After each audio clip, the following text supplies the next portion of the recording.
நல்லா மண்ணுக்கும் மக்களுக்கான அரசியல் எடுத்து நிறைய படங்கள் எடுக்கிறாரு, நிறைய படைப்புகளை கொடுக்கிறாருன்ற மாதிரி நிறைய விஷயங்களை விஜயை பத்தி புகழ்ந்து தள்ளது யாருன்னு வந்து பாத்தீங்கன்னா மெயினான ஒரு ஆள் எனக்கு தெரிஞ்சு சாட்டை துரைமுருகன் அவர்கள் மட்டும்தான் இந்த விஷயத்தை பார்த்தாரு.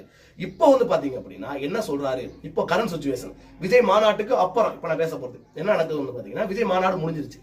விஜய் வந்து பாத்தீங்கன்னா நாம் தமிழர் கட்சியோட கூட்டமே நான் இல்ல, என்னோட கொள்கை வேற அப்படின்னு சொல்ற மாதிரி அவர் அறிவிச்சுட்டாரு.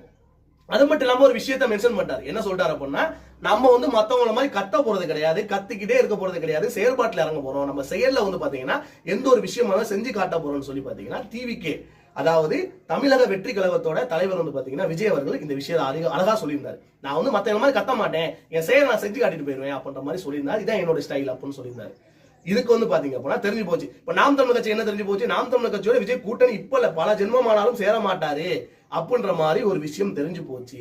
தெரிஞ்சதுக்கு அப்புறம் அவங்க என்ன பண்ணுவாங்க, எப்பயுமே நாம் தமிழர் கட்சியை பொறுத்தவரையும் பாத்தீங்க அப்படின்னா